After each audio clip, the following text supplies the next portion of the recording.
Ouais, puis s'ils sont intelligents chez Alpine, je pense qu'ils ont compris, ils vont comprendre qu'il y a un vrai avenir dans ce championnat pour eux, pour la marque. Je vous rappelle, Oui. hein, Alpine, 4300 voitures vendues l'année dernière, ça reste confidentiel. Moi, je pense qu'il y a quelque chose à faire quand même hein, avec Ligier qui travaille derrière Lamborghini. Il y a moyen de faire progresser. Maintenant, les difficultés aussi, c'est que quand une voiture est peut-être pas forcément d'entrée de jeu aux avant-postes, même s'il y a une BOP, même si on essaye de faire finalement euh, bah, être dans la course tout le monde, j'allais dire, de mettre tout le monde Mhm. à contribution de la part de la CO, c'est difficile parce qu'il n'y a pas beaucoup de jokers en fait. Ah, pour moi, la meilleure saison reste quand même celle où Rébellion remporte la course de Shanghai. Non, je déconne. Euh, alors, ouais, non, Que j'ai commenté, on a passé des que moments j'ai durs, hein. commenté sur la chaîne L'équipe avec Paul Belmondo quand On même. a passé des moments difficiles. Ça y est, maintenant c'est derrière nous, on peut décompresser, on peut en parler si vous voulez. Bienvenue au club, bienvenue dans l'Endurance Club, le podcast que j'ai le plaisir d'animer chaque semaine en compagnie de notre rédacteur, donc désormais que vous connaissez, multicarte évidemment, Geoffroy Barre. Salut Geoffroy. Salut Anthony, bonjour à toutes et bonjour à tous. Alors là, il va falloir se mouiller la nuque cette semaine parce qu'on passe du LMP3 à la catégorie Hypercar ou LMGT3. Oui, parce qu'on a fait un épisode LMP3, j'en suis tellement ravi. On a eu quelques retours, Geoffroy. Voilà, j'étais très content. Et là, pour le 41e numéro de notre podcast, on va quand même parler du championnat du monde d'endurance de la FIA. Alors oui, tout le monde s'attend à ce qu'on parle de la liste des engagés 2025. Eh bien, on va quand même faire un bilan de la saison 2024 avant de se projeter, bien sûr, sur cette liste des engagés 2025, puisque dans l'Endurance Club, vous le savez, on donne des chiffres, on essaie de vous donner des infos que vous ne connaissez peut-être pas, des statistiques pour vous permettre donc de découvrir encore mieux le monde de l'endurance qui nous fait vibrer.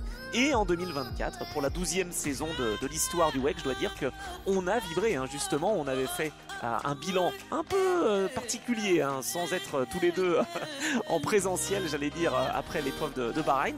Mais là, eh bien, on va pouvoir faire un bilan assez rapide de 2024 en se disant finalement que c'est la première saison, si je ne dis pas de bêtises, depuis 2012 donc, que deux marques différentes ont marqué et ont surtout su s'imposer à 3 reprises à égalité, quoi, j'allais dire. Porsche 3 victoires et Toyota 3 victoires, donc c'était vraiment une saison très ouverte, une variété quand même de vainqueurs, même si je suis en train de dire que plusieurs constructeurs se sont imposés à plusieurs reprises, mais on a même eu des victoires de voitures privées, Geoffroy, donc ça a été une belle saison.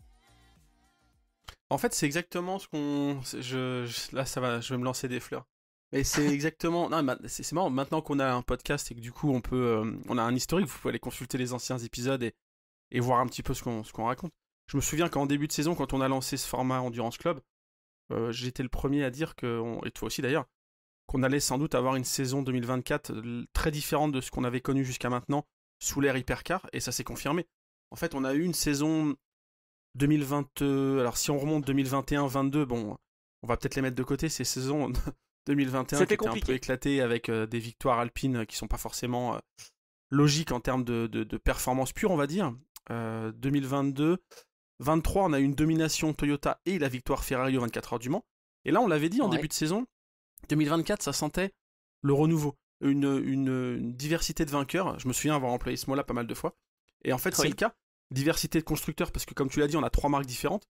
Et aussi diversité d'équipes, puisque on a eu quand même 2 équipes privées, c'est-à-dire Jota et privé. Faux privé, mais bon, bref, la 3e voiture, on m'avait compris, chez F Corset.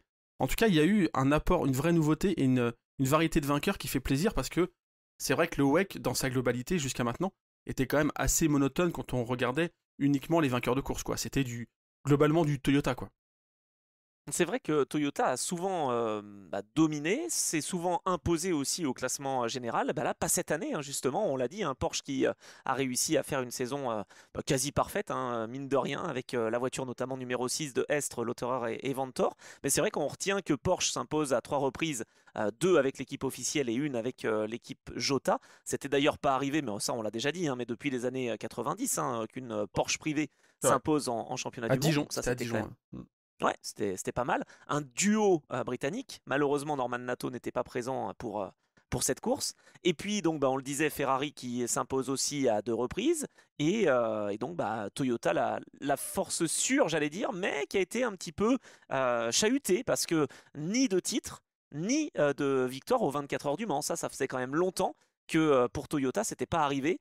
il y avait généralement le titre en fin de saison. Ils ont même le titre si- constructeur quand même. Bah oui, c'est vrai qu'ils ont le titre constructeur et ça s'est joué à pas grand chose face à Porsche. Donc ils repartent quand même pas bredouille. Et d'ailleurs, c'est plutôt mérité, j'allais dire, parce que sur les stratégies, c'est plutôt solide, hein. Moi, je trouve que l'apport de David Fleury a été très important.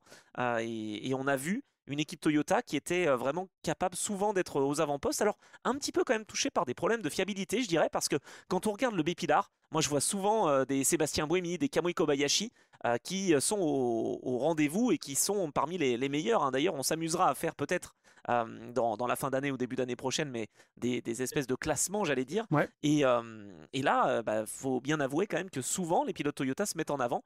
Il y a eu aussi du Kevin Estre, hein, au sommet de la Mais hiérarchie Bépilard. hmm, Mais Toyota, assez inhabituellement, j'allais dire, a été quand même frappé par des problèmes mécaniques. Ça, c'est quoi? C'est qu'ils ont été un peu poussés dans leur retranchement parce qu'il fallait aller chercher justement la concurrence? je sais pas trop. En fait, le truc, c'est que je trouve que les classements, tu vois, j'ai l'impression que tu avais un peu oublié qu'ils ont quand même le titre constructeur.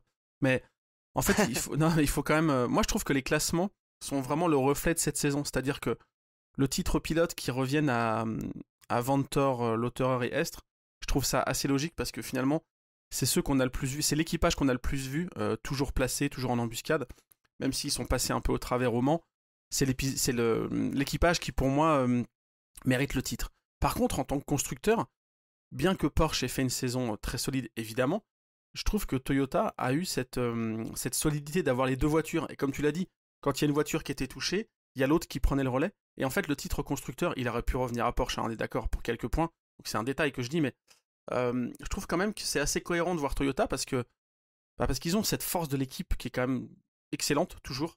Cette force opérationnelle, et comme tu l'as dit, le Je suis lien d'accord.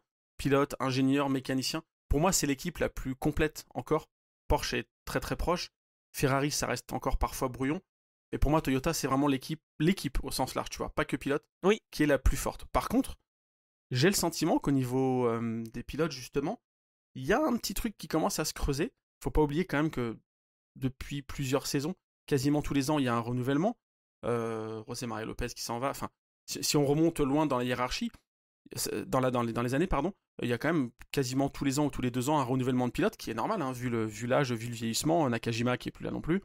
Et là, j'ai l'impression maintenant que chez Toyota, et à mon avis, ça peut être un souci en 2025, qu'il y a de moins en moins cette force du collectif, et un peu plus, la performance tient à un sursaut individuel. Je pense à Sébastien Buemi pour la dernière course à Bahreïn, qui a quand même fait un job de fou.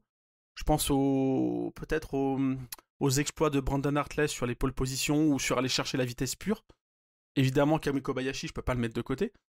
Mike Conway, peut-être plus en retrait. Ryo Hirakawa, j'ai parfois du mal à je sais, en fait, j'ai l'impression que la force de ce qu'il faisait avant, la force de l'équipage et la cohésion, s'étiole un petit peu. Je sais pas si t'es d'accord avec moi, oui. mais...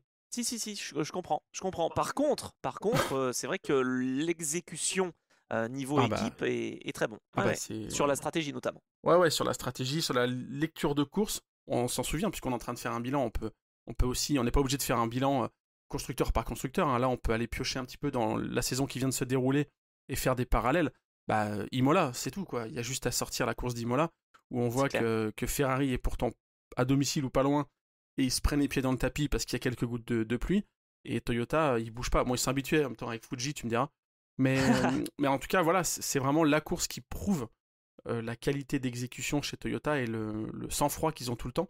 Donc pour moi, c'est assez logique d'avoir ce classement, quoi.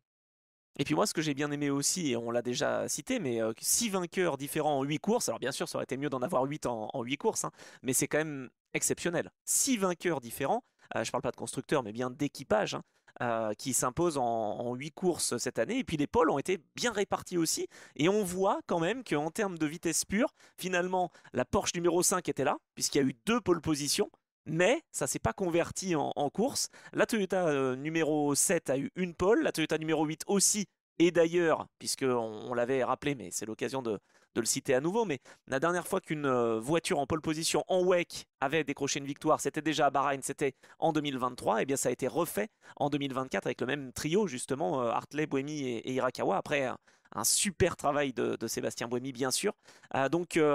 Finalement, voilà, ce que je vois, c'est que c'est assez bien réparti aussi, parce que Porsche a 3 pôles, Toyota en a 2, Ferrari 2, et Cadillac, qui nous a fait quand même une pole position. Alors, gros regret, moi je dirais, c'est peut-être. Je vais être méchant si je dis ça, mais c'est quand même l'équipe qui m'a le plus déçu, dans le sens où j'avais beaucoup d'attentes en fait de Cadillac. Qu'est-ce que t'en Ouais. penses?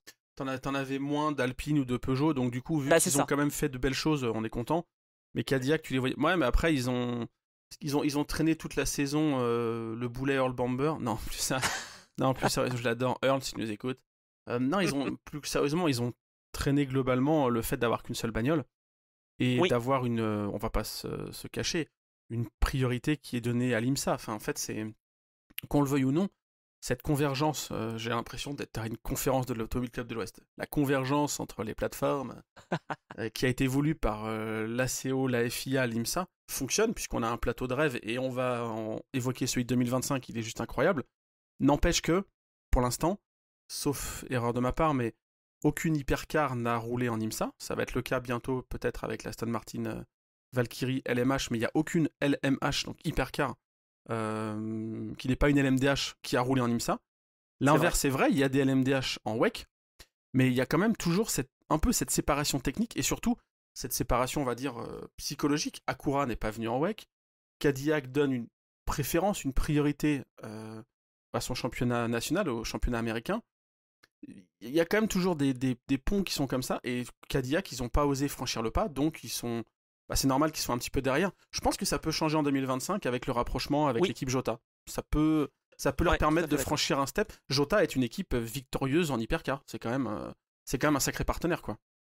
Ouais, non, tout à fait, c'est clair, et on y reviendra justement, mais voilà, c'est sûr que Cadillac, moi je trouvais que c'est une équipe qui a vraiment payé le choix de n'avoir qu'une seule voiture. En fait, ça, c'est quand même quelque chose aussi de très Ouais, puis difficile, le j'allais management dire, a quand tourné on. aussi, hein. Le management là a été changé. On retrouvera plus la boss. C'est vrai. Enfin, je sais pas trop ce qui se passe. On n'a pas eu tous les détails quand même, hein, de l'histoire entre Chip Ganassi Racing et Cadillac. Non, Qui a viré l'autre, qui était pas content de l'autre. J'ai eu un peu les deux échos. Alors je sais pas ce que toi t'as comme info, ou peut-être que ça a été écrit et dit ailleurs, mais moi je t'avoue que j'ai pas forcément creusé le sujet, mais j'ai l'impression que c'est quand même une fin de collaboration un peu étonnante, un peu comme Iron Lynx et eh Lamborghini. ben, Donc j'allais justement y ouais, venir. Bah oui, c'est ça. En fait, ça se joue vraiment aux relations, j'allais dire, entre le constructeur et l'équipe. Pourtant, ça a plutôt pas mal fonctionné en IMSA, hein, bien sûr. On sait que Tube Ganassi Racing est une équipe vraiment solide.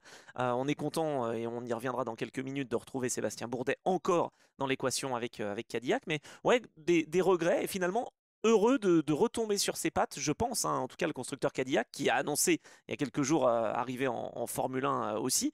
Heureux, je pense, de trouver une équipe qui peut exploiter la voiture, au contraire de Lamborghini, qui avait le même problème, la même problématique, c'est-à-dire qu'une seule voiture était engagée, donc en plus elle était récente, j'allais dire, et il fallait trouver pas mal d'informations et essayer de recouper ce qu'on pouvait retrouver de la piste, ce qui n'est pas facile avec une seule voiture, évidemment.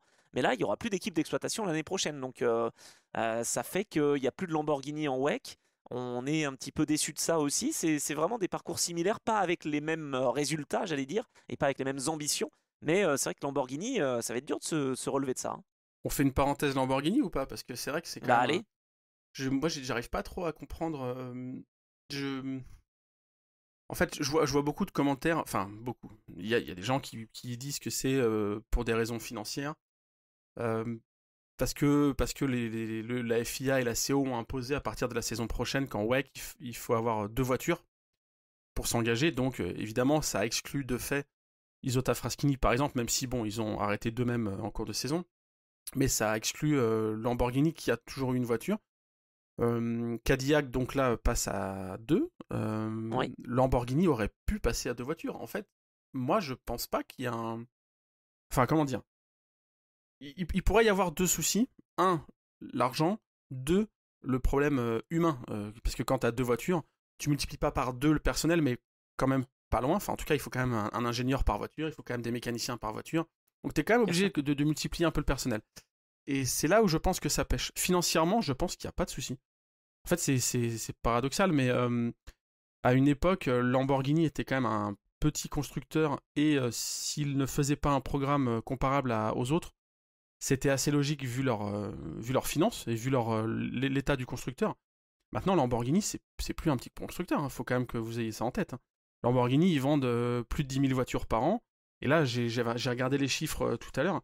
Ils ont fait 2,6 milliards de chiffre d'affaires l'année dernière. Et la marge, il y en a, hein, la marge d'exploitation, c'est 27%. Donc en fait, il y a plusieurs millions, enfin, des centaines de millions d'euros de bénéfices chez Lamborghini. Donc financer un programme alors, en sport auto, c'est pas un souci, je pense. Bah oui, mais comment expliquer le fait que finalement il n'y ait pas d'équipe qui ait voulu reprendre le programme? Alors peut-être que ça s'est fait tard aussi cette annonce, mais on aurait pu imaginer certaines équipes qui sont en LMP2, comme l'a été Jota justement, comme IDEC en 2026 devrait récupérer donc Hyundai. Pourquoi une équipe LMP2 n'aurait pas la possibilité d'exploiter la voiture Lamborghini? Ouais, je me l'explique pas. Je t'avoue que je trouve qu'en plus c'est plutôt un beau projet parce que l'histoire de Lamborghini en endurance, elle est à construire. Elle est quasiment inexistante. C'est une marque qui est liée un petit peu au début du retour des GT. Je pense même pas au BPR, mais je pense à ce qu'il y avait avant. Il y avait une compétition 100% Lamborghini, etc. Enfin bref, c'est une marque qui est liée à l'histoire du GT, mais qui en sport prototype n'a aucun historique. Donc il y a tout à construire. Et je sais qu'ils ont toujours mis des moyens réduits en comparaison aux autres constructeurs, notamment parce qu'à la base il devait y avoir Audi qui est pas loin, qui est dans la même maison, donc voilà, mais maintenant je comprends pas trop je te dis, ils vendent plus de 10 000 voitures, alors c'est confidentiel, hein. Quand tu sais, alors, pour vous donner un ordre d'idée, parce que je sais pas si tout le monde est à l'aise avec ce genre de chiffres, mais pour vous donner un ordre de grandeur, Ferrari a vendu en 2023 à peu près 13 000 voitures, donc voilà, on n'est pas loin. On n'est pas loin. Et si tu veux comparer, Peugeot c'est 250 000 voitures, on va dire. Là où Porsche va être à 300 000, je pense. Ah oui, quand même. Attends, Porsche vend plus de voitures que Peugeot. Ah oui. Ouais, ou peut-être que ouais, je pense que ça doit être de l'ordre de 320 000, un truc comme ça. Et à l'autre bout de la chaîne, tu dois avoir Alpine avec un peu moins de 4500 voitures, un truc comme ça. Je sais pas si tu vois le grand écart. C'est ça qui est bien aussi avec le WEC. J'imagine que Toyota doit en vendre encore plus, etc. Mais après, c'est pas les mêmes marges que pour 10 000 voitures Lamborghini ou 13 000 Ferrari, évidemment. Ouais, ou 4005 Alpine. Ouais, Toyota, j'ai pas les chiffres en tête. Tu vois, il y a des constructeurs où j'ai pas trop les données. Mais tu vois, les autres, je te dis, c'est à peu près. Hein, vous allez pas on va pas aller chercher l'exemplaire près. Hein. Mais les Alpines à 110, pardon, je les connais pas toutes, mais il n'y en a pas des masses comparé à Peugeot, évidemment, qui est un très gros faiseur, ou à Porsche, ouais, qui est devenu un très gros faiseur. Porsche, avant qu'ils lancent le Cayenne en 97-98, c'était un constructeur quasiment confidentiel. J'exagère, il y a toujours eu la légende autour, mais c'était quand même relativement confidentiel. Et là, maintenant, c'est plus du tout le cas. Donc là, financer un programme en sport auto, allez-y. Hein, s'il faut faire une grille avec 20 Porsche 963, on peut y aller, c'est pas un problème. Et chez Lamborghini, j'ai vraiment le sentiment que c'est pas un problème non plus l'argent. Ce n'est plus un problème aujourd'hui, parce qu'ils ont un carnet de commandes qui est plein. Ferrari, c'est pareil, ils ont un carnet de commandes qui est quand même plein. Ils vendent plus de voitures hybrides aujourd'hui que de voitures thermiques. Quand même un vrai changement de paradigme chez ce genre de constructeurs. Et donc du coup, ils ont une vision, ils ont un plan, on va dire, c'est pas Jaguar ou Lancia, tu vois ce que je veux dire, quoi. Ils ont des modèles qui vont arriver, ils ont déjà une gamme, ils ont 2, 3, 4, 5 ans de carnet de commandes d'avance, de la trésorerie qui arrive.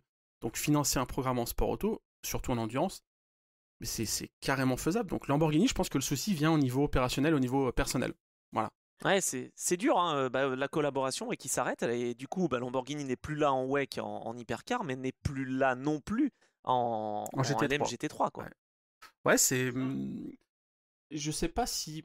Alors là, j'avance des choses que je ne connais pas. Malheureusement, je n'arpente pas assez les paddocks pour avoir ce genre d'infos, mais il y a quand même eu toujours cette particularité en 2024 d'avoir les Iron Dames et. Oui, les Iron Dames, c'est ça. Toujours chez Porsche en ELMS. C'est ça, hein? Oui. Elle roulait encore sur une Porsche. C'est ça. Alors que normalement, la maison mère, Iron Lynx, Iron Dames, machin, elles avaient basculé chez Lamborghini parce qu'elles ont déjà roulé en Lamborghini en IMSA. Donc il y a toujours eu quand même des liens avec Porsche. J'ai pas compris pourquoi ils n'avaient pas basculé entièrement chez Lamborghini.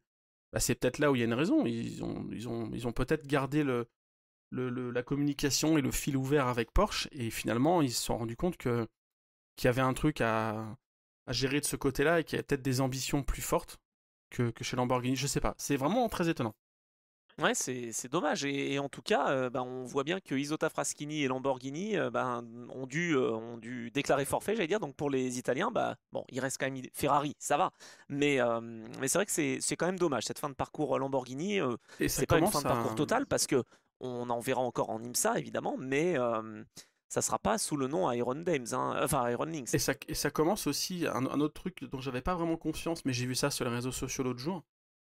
Ça commence quand même à remplir le cimetière des hypercars. Quand je dis ça, Oui, c'est-à-dire les hypercars qu'on a peu de chances de revoir rouler. Alors la Lamborghini, là où les vont rouler normalement en IMSA, quand même sur les manches longues, les courses d'endurance. Mais, ouais, mais c'est peu. mais par contre, le cimetière des hypercars se remplit quand même. L'Isota Fraschini, je suis pas sûr qu'on la revoie un jour. Et on Ils a quand aimeraient même dans pourtant ce revenir. cimetière la Van Wall et puis les Glickenhaus, quoi. C'est vrai qu'on a oublié, mais au début de l'ère hypercar, on a eu ces voitures. Alors la Van Wall, c'est quand même assez récent. Mais les Glickenhaus, ne les oubliez pas, elles étaient là quand même. Hein.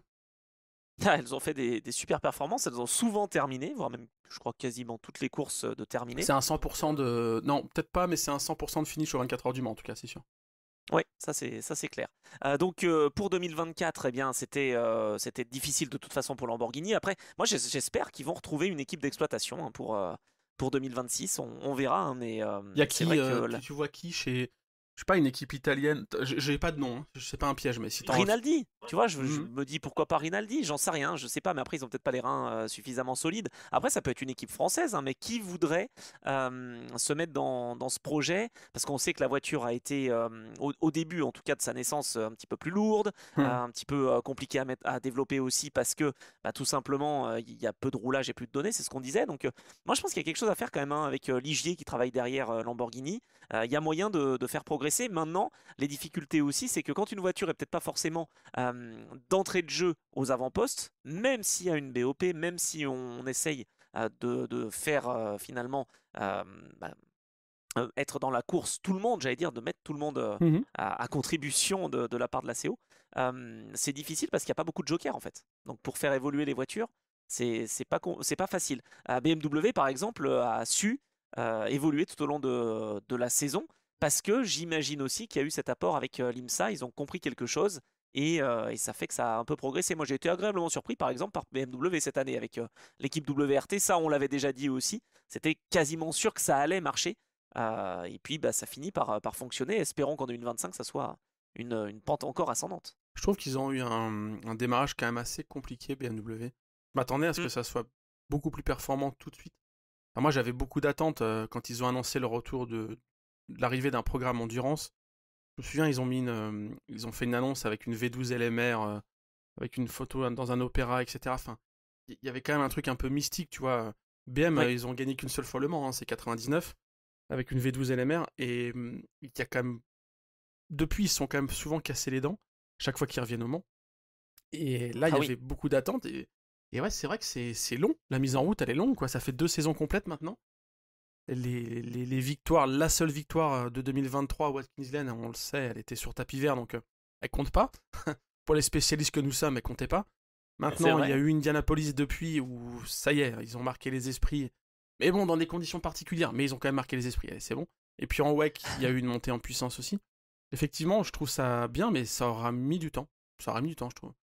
Ouais, c'est vrai. Bon, après, en WEC, hein, c'était la première saison hein, d'exploitation avec l'équipe WRT. Donc voilà, belle progression. Pour finir le petit bilan et passer à 2025, côté hypercar en tout cas, les constructeurs français, on en a parlé. Moi, j'ai trouvé que c'était assez encourageant. Alors, plus pour Alpine que pour Peugeot. Mais enfin, on doit dire quand même que les deux constructeurs ont eu leur podium. C'est vrai que sur cette répartition de la saison, on parlait des victoires, mais les podiums, c'est pareil. Hein. Il y a finalement que deux constructeurs en hypercar qui n'ont pas réussi à monter sur le podium, c'est Lamborghini et Isota Fraschini en fait. Ouais, c'est ça. Après, c'est que ça a quand même été une saison compliquée pour la 94. C'est laquelle, le chat noir chez Peugeot? Je crois que c'est ça. Hein. 94, ouais. Ouais. Et Peugeot, il communique peu ou moins, enfin, je sais pas. J'ai l'impression que plus le programme, plus le temps passe, moins ça communique chez Peugeot.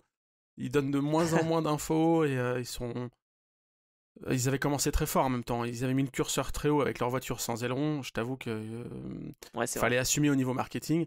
Bon, bah après, sur la piste, ça l'a pas fait. On connaît les résultats désastreux de la première version.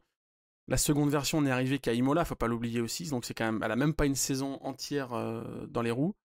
Et là, les infos que j'avais récemment, c'est que Istat a utilisé un joker technique ou pas, donc ça veut dire, c'est toujours flou cette notion, mais en gros faire un travail de refonte un peu plus complet, quoi.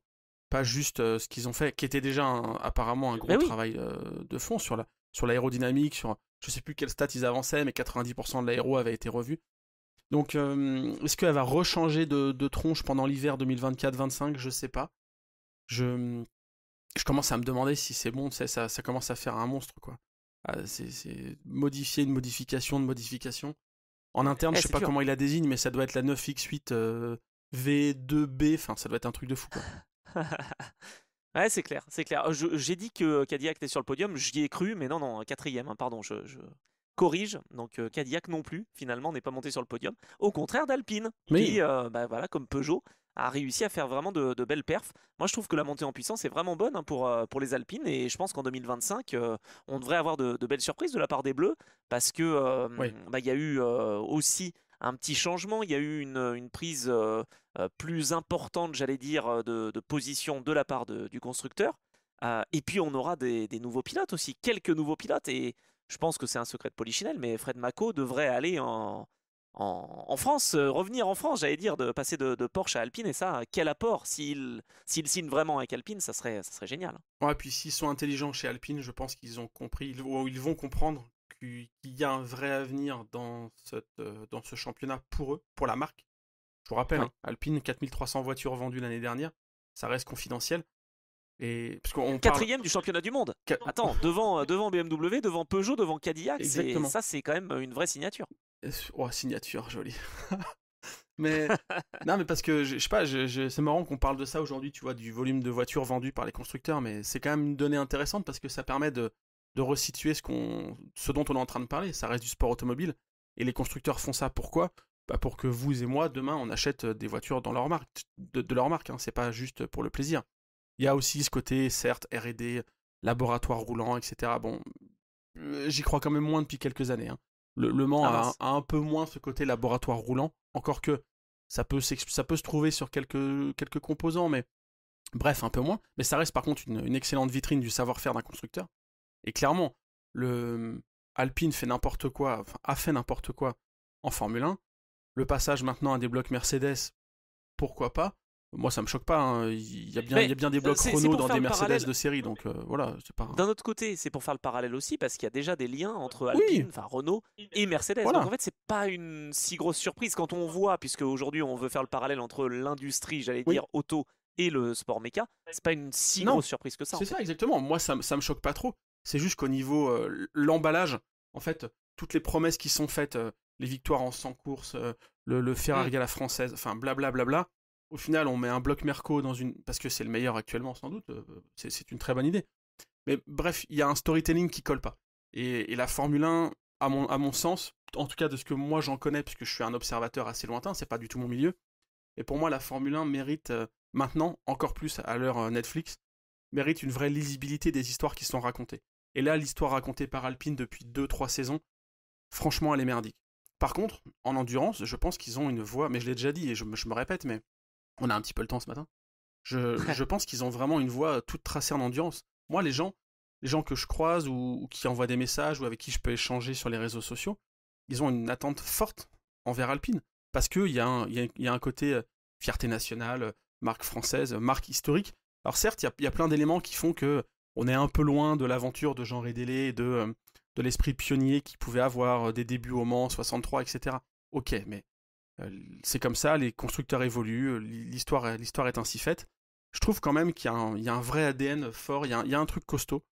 Il y a une belle histoire à bâtir en retrouvant justement des liens avec peut-être l'histoire ancestrale d'Alpine, en allant creuser plus de détails, en honorant un peu plus le passé, et puis en proposant quelque chose de vraiment solide, avec des équipages peut-être de plus premier plan. Tu viens d'évoquer Fred Mako, c'est une excellente chose. Jules Gounon, je pense qu'il a largement des choses à apporter aussi en étant titulaire et en ayant peut-être un peu plus cette solidité. Encore que maintenant qu'il y a Mercedes qui a peut-être arrivé, on ne sait pas. Mais bref, je pense qu'Alpine a un vrai truc à construire et j'ai été critique parce que c'était pas vraiment une Alpine, quoi. C'est une Oreca avec un bloc. Enfin, bref. Je suis assez critique sur la voiture. mais et sur les épopées qu'ils ont pu faire, mais j'ai le sentiment que maintenant, tu vois, comme quoi on a le droit de changer d'avis, hein, j'ai le sentiment que maintenant les choses sont bien alignées et le fait que la Formule 1 change totalement de philosophie, enfin qu'ils changent leur fusil d'épaule et potentiellement même qu'ils revendent l'équipe en Formule 1, c'est une excellente nouvelle pour l'endurance. Je pense qu'Alpine sera, à mon avis, le prochain constructeur français à gagner les 24 heures du Mans. Voilà, tu vois. Ah, ça serait une super histoire parce que finalement, j'allais dire, est-ce qu'on peut avoir un programme en Formule 1 et un programme en endurance? Ferrari le montre, mais Cadillac, est-ce que ça va tenir en endurance et en Formule 1? Tu vois, c'est des questions qu'on peut se poser légitimement. Aston finalement. Martin va le faire, mais c'est pareil, c'est du branding en Formule 1. McLaren, s'ils arrivent, je sais Ah pas. ouais, mais est-ce qu'ils vont arriver? Ouais. Tu vois, c'est ça aussi. Hein. McLaren, ils sont là en LMGT3 évidemment, mais ils sont pas encore là en hypercar en tout cas. Bah en tout cas, alors ça fait une belle transition. Je sais pas si tu voulais transitionner tout de suite, mais sur 2025, et la grosse annonce quand même, c'est l'arrivée de Mercedes. C'est clair, c'est clair. Ben voilà, Mercedes qui est là. Alors, qui est là par l'intermédiaire d'Iron Lynx. Je pense pas que ce soit le constructeur qui voulait absolument revenir. C'est-à-dire que si il y avait une possibilité, on se tenait toujours prêt hein, chez Mercedes. Là, en tout cas, il y a eu la petite embrouille, ou enfin, en tout cas, une communication un petit peu brouillée, voilà, entre Lamborghini et Iron Lynx. Et donc, il fallait trouver une solution. Moi, je les voyais passer par Porsche, mais en fait, il y avait déjà Manthey. Donc ils ne pouvaient pas être en WEC avec Porsche. Donc il fallait trouver une solution et ils se sont dit, voilà, pourquoi pas passer par le côté Mercedes aussi, avec les liens qui peuvent être faits, qui peuvent exister. On sait que Prema est avec Iron Lynx, Prema qui a fait rouler en Formule 2 notamment quelques pilotes de la filière Mercedes, Fred Vesti, Andrea Kimi Antonelli. Tu vois, c'est peut-être tous ces liens-là qui font que on a réussi à convaincre Mercedes de revenir, voilà, après 99, retour. Alors j'allais dire, c'est pas un retour officiel de la marque, mais quand même, hein, le fait de revoir Mercedes en compétition en endurance, moi je trouve que c'est un signe fort. Hein. Ouais, enfin, Mercedes a quand même relayé l'info, a quand même communiqué dessus. Si, pour moi, c'est un retour quand même. Ouais, tu crois? Ok. Ouais, je pense quand même qu'ils auraient pu mettre un. Enfin, je sais pas. On est plus à l'heure du. On n'est plus du tout à l'époque des 24 heures du Mans où tu pouvais acheter une voiture en tant que client et l'engager aux 24 heures du Mans ou dans un championnat. Voilà, parce que tu étais un concurrent privé, tu fais ce que tu veux avec l'auto. Le WEC, clairement, il s'en cache pas. C'est un championnat où il y a une vraie collaboration avec les marques. Et donc, le fait que Mercedes se retrouve là, c'est clairement qu'il y a eu une validation de la part du constructeur. Donc, non, moi je dirais pas que c'est. Pour moi, c'est un retour officiel, Ok. certes par la petite porte. Après, ce qui me fait rien, c'est que ça soit pas un gros team allemand. Alors, j'ai pas trop de noms en tête, mais Non, mais c'est vrai, t'as raison. il y a tellement d'équipes qui roulent en GT World ou 24 heures du Nürburgring ou des choses comme ça, des gros teams. Aide-moi, parce que je suis pas du team Manfilter, tu vois. Non, après il y a GetSpeed, il y avait HTP aussi. GetSpeed, Ouais, voilà, c'est tu vois. vrai. J'aurais bien vu un truc avec une grosse line-up j'ai pas regardé tout le détail des pilotes qui vont être dessus, mais tu vois, ouais, Ah bah pour l'instant on n'en a pas. ouais. Pour l'instant on n'a pas plus d'infos que Claudio Schiavoni et comment s'appelle-t-il ça y est, j'ai mangé son nom. Matteo Cressoni. Ouais, tu vois, moi j'aurais vu un bon gros Maro Engel dessus. Bah oui. Bon, ça va venir. Moi, je pense que Maro Engel, il pourra pas ne pas être dans ce programme. Enfin, Ça me fait rire de me dire qu'on va avoir Mercedes qui revient aux 24 heures du Mans, comme tu le dis, 25 ans après l'envol. Et ça va être avec sans doute une des deux qui va être rose. Non, elle sera jaune, ça je pense. Ouais. Et la deuxième, j'en sais rien. Et puis avec voilà, pas du tout une équipe qui est associée à Mercedes, alors que enfin j'ai pas été lire. Tiens, je fais une petite passe décisive à Auto Hebdo cette semaine. Ils ont dans le numéro de cette semaine, dans lequel tu es d'ailleurs. On en parlera à la fin. Vrai. On en parlera à la fin dans C'est quoi ton actu, mais tu es dans Auto Hebdo de cette semaine. Mais il y a un article que Mehdi a rédigé sur l'histoire de Mercedes aux 24 heures du Mans, où il repart des années 30 et il va jusqu'à 99. Ça s'est arrêté un peu avant 21h, quoi, en 99. Et du coup, il raconte tout ça. Alors, j'ai pas été le lire, mais j'imagine que c'est très détaillé. Et l'histoire de Mercedes, elle est intéressante parce qu'il y a vraiment quasiment toujours eu cette volonté d'avoir vraiment un effort usine, maison. Enfin, comment dire, le Mans 98-99 par exemple, c'était Bernd Schneider qui avait la parole sainte, pilote Mercedes, on peut pas faire plus Mercedes à l'époque. C'est lui qui devait mettre au point elle devait être calée pour lui, tout était tourné autour de lui. Ouais, c'est vrai. Tout était tourné autour des ingénieurs maison, il y a rarement eu cet apport extérieur. Certes, vous allez me dire, il y a eu l'épopée des groupes C avec Sauber. Oui, Mercedes a vu une opportunité de se rapprocher de Sauber et d'utiliser un châssis et d'y greffer un moteur dedans, avec la C8 et puis ensuite la C9 qui a gagné. Mais il y a quand même cet effort, je sais pas, pour moi c'est vraiment le constructeur qui évoque dans ma tête le plus l'effort usine, usine, usine, alors que Porsche c'est usine, privé, privé, privé quoi. Tu vois, genre si on peut maximiser la grille, on y va quoi. C'est pour ça que je suis surpris de voir que c'est Iron Link, c'est que c'est pas. C'est pour ça que je te dis que j'ai pas l'impression que c'est un constructeur officiel qui revient et que c'est un engagement comme on aurait pu l'imaginer. C'est vrai qu'on se souvient que Norbert Haug était très présent, que. Enfin voilà, c'était vraiment. Je te rejoins là-dessus. C'était très allemand quoi. Là, pour le coup, ça paraît plus italien qu'allemand. Attends, parce que là, tu commences à me donner des petits frissons. Hein. Quand on commence à sortir ces noms-là. Moi, je vois la CLR en train de rouler à Homestead. Enfin, ça y est, ça revient. Là, je suis en train de partir. Ah bah attends, mais moi quand tu m'as parlé de Sauber et Mercedes, je peux te dire qu'on va peut-être faire un épisode aussi parce que l'épisode sur la Jaguar a vraiment plu. Donc pourquoi pas sur une des Mercedes, mais c'est vrai que quand tu te souviens qu'il y avait du Wendlinger, il y avait du Michael Schumacher bien sûr, il y avait Frentzen, Jean-Louis Schlesser, c'était vraiment exceptionnel quoi. Mass chez Mercedes, c'était incroyable, fin des années 80. Jochen Mass, mais oui, le professeur de Schumacher. Non mais c'est incroyable. J'ai une anecdote, je sais pas si j'ai déjà raconté celle-ci. Je peux faire une petite anecdote, j'en ai pas fait encore aujourd'hui. Bien sûr. Jochen Mass, qui est donc pilote chez... Alors, au niveau des années, vous allez me pardonner, mais l'anecdote est tellement sympa que vous allez me pardonner si je suis pas ultra précis. En gros, il y a un programme qui est mis en place avec de jeunes pilotes chez Mercedes, et donc, comme tu l'as dit, il y a Wendlinger, il y a Frentzen, je crois, et un certain Michael Schumacher. Et donc, l'idée, c'est d'avoir une voiture qui est engagée pour ces pilotes, pour qu'ils prennent de l'expérience, et qu'ensuite ils puissent monter au sein de la filière Mercedes, et puis voilà, viser encore plus haut, etc. Et donc, les pilotes Mercedes historiques, déjà en place, sont là pour encadrer ces petits jeunes. Et c'est notamment Jochen Mass qui récupère ce rôle un peu de surveillant général ou directeur, je sais pas comment tu veux, mais c'est officieux, mais en gros, c'est le pilote qui est là pour couver un peu les jeunes. Et je l'avais interviewé et pour faire un article sur Schumacher et sur un peu les débuts et le passage de Michael Schumacher en endurance. Et en gros, Jochen Mass, il me raconte que Schumacher, il débarque et oui, bah, il n'y a pas de problème. Hein, il sent que tout de suite... donc là, c'est là où je suis pas très solide sur les années. Mais je dirais 89, 90. En tout 90, cas, avant qu'il soit en Formule 1, en tout cas. Et il dit, bah voilà, Michael Schumacher, tu le vois, tout de suite, les trages, la vitesse, etc. Il a ça, il n'y a aucun problème. Il dit, tu captes direct que le gars, il sort pas nulle part. Quoi.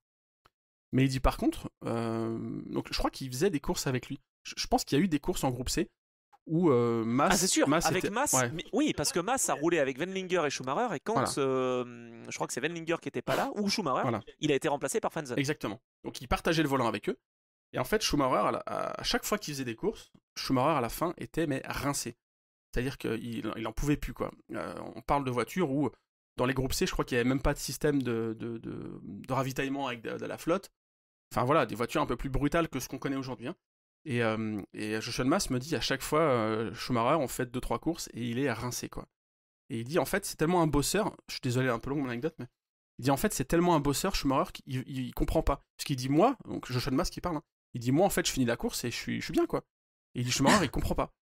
Et donc, il regarde les trages, les freinages, les machins, comment ça se fait qu'il demande plus de contraintes à la voiture, ou que, enfin, il essaie de comprendre pourquoi il est fatigué, parce que ça veut dire qu'il emmène la voiture de manière un peu différente.